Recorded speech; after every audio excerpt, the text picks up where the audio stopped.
Hi everybody, welcome back to the channel. For the last 2 Wednesdays, we've been taking a look at the San Diego Comic-Con exclusives.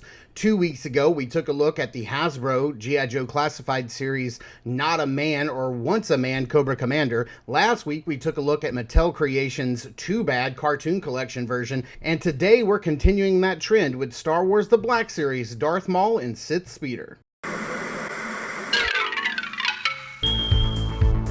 If Saturday morning cartoons fueled your imagination as a kid and powers your action figure collecting now as an adult, then you're in the right place. Thanks for stopping by and welcome to Saturday Morning Toy Collector. And if you like my content, please consider subscribing.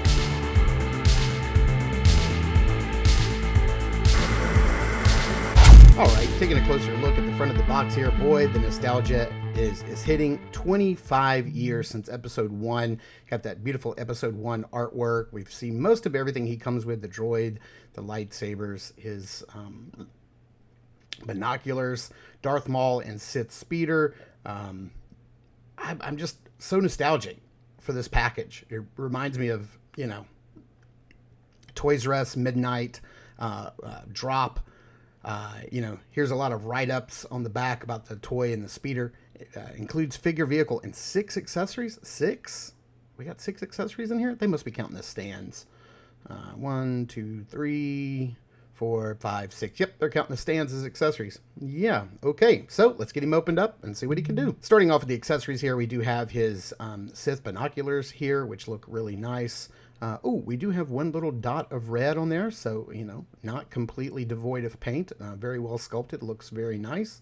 I dig it. I'm glad these are included because if you're into the world building, then that's gonna play into that. Next up, we do have his 2 lightsabers, and let's see. Yep, we have they do have the ability to go together. Oops, if I don't bend them all up or break them. It's a very thin post, and that lightsaber is kind of a little wobbly. It's a little gummy, but we do have the post on there to clip it to his belt. Ooh, Butterfingers today. And let's see here. Did the blades come out? Ooh, yeah, it feels like it does. It's a little loose. Man, that's in there really tight. But yeah, they do come out, so you can plug that in on his belt. No problem. Come on, pop. Okay, nope, got to do it off camera. But yes, they do pop back in. The tension on there is really tight. Here we have the probe droid. No paint, nothing. A little silver scuffs on here would be great. A little bit of weathering or maybe a red dot. This little antenna is super rubbery, so you don't have to worry about that breaking off. And it plugs in on this base. Now the base is almost the exact same height as Darth Maul himself, and I think that's just so that the droid kind of floats at eye level. So when he's like talking to him about, searching for, when he's searching for Qui-Gon and Anakin, it could be at eye level. Now this speeder is really, really nice. I'm digging it. Now what I found to be really cool is these orange sections that are supposed to be leather. They're actually a really soft plastic. They're very almost rubbery. They're soft and rubbery, and I dig that. That's really nice. That's really cool. I'm glad they did that. You can lower the handles here, and you can see there's some paint apps and some tampos on there on the controls. That's really nice. The handlebars move very smoothly. They're on a very nice, smooth hinge. The footrests are fixed and they don't move, but they do have pegs for the hands. You can see a lot of nice weathering. I'm sure somebody can give this a much better updated paint job, but we've got some paint on the back, some weathering, some scuffs. It looks good. I'm not going to complain for what we're getting here. I think it looks pretty nice. Now you do get this extra base that you can plug in. It would have been nice if this was more like a sandy base, like a rocky base, like Tatooine. But, you can rock it forward, you can rock it, backwards, and it's going to stay. It stays really well on that base. I just wish it was a different color, or maybe like a rocky outcropping or something. I think that would have been nice. But then we have the star of the show here. We have Darth Maul. And I apologize. There's a little bit of glare coming through. It's really early in the morning, so I got a lot of sunlight coming through my window, and that's kind of playing with the lighting, so I apologize. But this head is nice. It looks so good. It is very well sculpted, very well painted. The paint apps on there, the eyes, the sculpt, it's just great. All the little horns are painted nicely. Now, this hood, of course, is going to give you some fits because it's not a wired hood. It's not a sculpted hood in any way. I would have preferred like a wired hood. I'll probably be on the lookout for a third-party hood on eBay somewhere to pick up. But as it is, you can probably maybe try to like fold it back a little bit and see how that works. The good thing is that the spikes on the top of the head are awfully pokey and they kind of grip the material. So they hang on to it very well. But yeah, you're going to get some weird, wonky folds because this material, it is very thin, and I love the soft goods.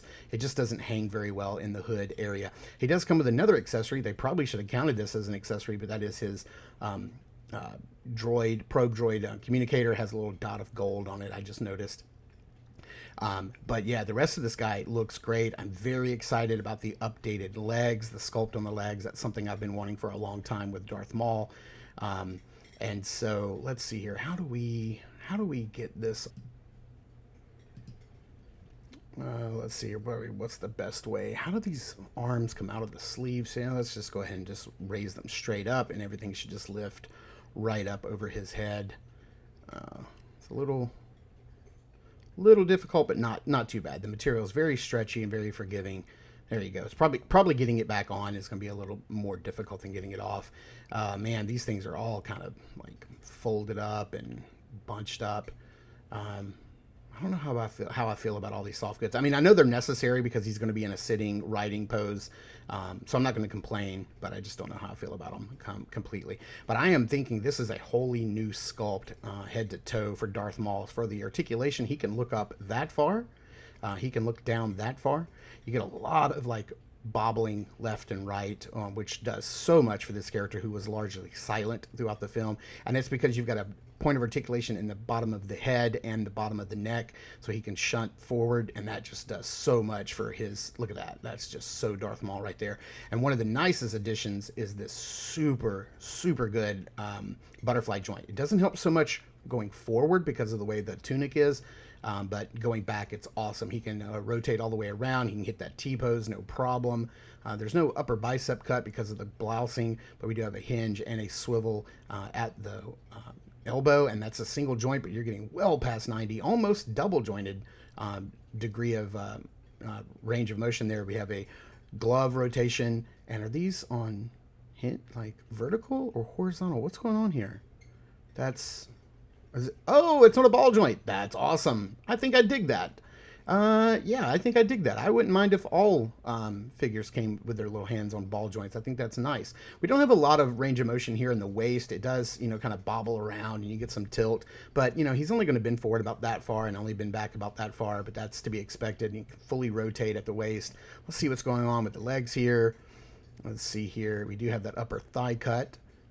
Leg is super posable. So let's say we can go all the way forward. That's great because he was, a martial artist. You can go all the way out to the side and go all the way out to the back, which is nice. Like I said, I have that thigh cut. We do have a nice single joint at the leg, but it does go back further than 90, so that's good.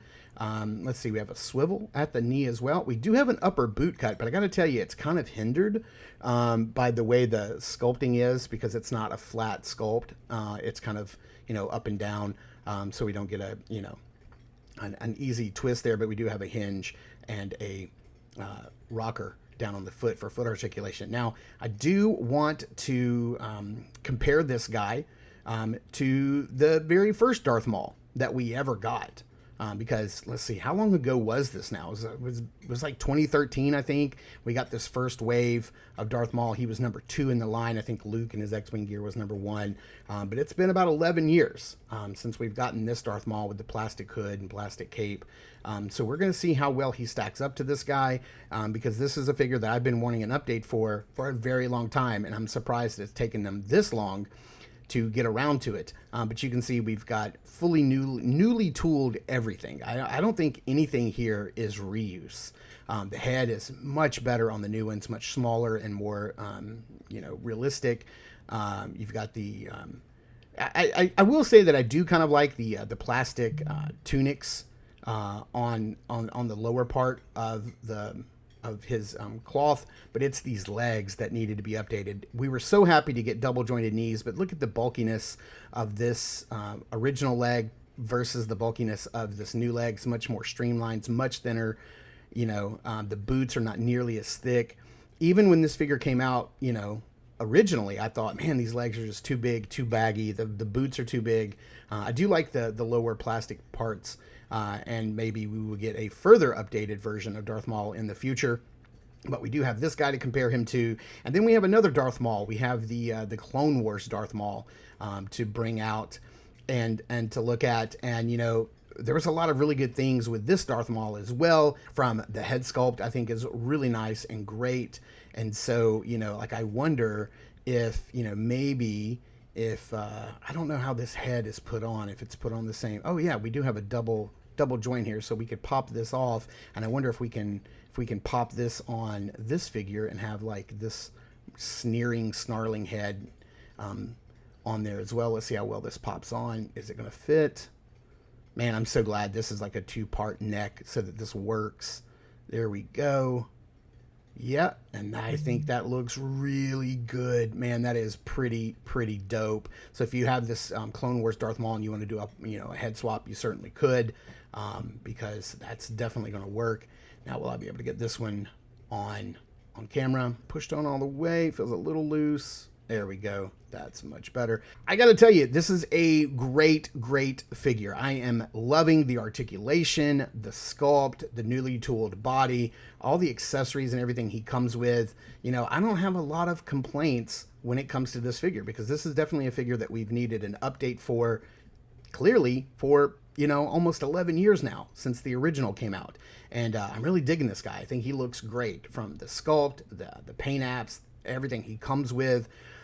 The speeder, you know, man, it's just, there's so much nostalgia tied up, not only in this movie, but in the toy release. Because I remember, you know, just reminds me of those, you know, the midnight drops at Toys R Us, and we're all like running and scrambling, trying to get all the characters before the, you know, this would have been, you know, weeks or maybe even a month or so before the movie came out.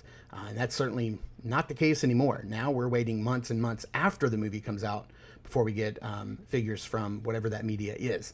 But this is a great release. I know we're having another Darth Maul come out very soon that doesn't come with the speeder in the main line, so that's great. I wonder how he compares, if it's the exact same figure or not, or if I need to pick it up. Or is this going to do me? But anyway, this guy is fantastic. If you can get your hands on it, I think it is still available on Hasbro Pules. And I believe the price is like $59.99 if I'm not mistaken. But don't hold me to it. I'm going off memory, and my memory can be faulty. So thank you guys so much for tuning in and watching. I super appreciate it. Please continue to check us out over at Instagram at Saturday Morning Toy Collector. I am your Saturday Morning Toy Collector. I'm your host, Mark, and I will see you in the toy aisles.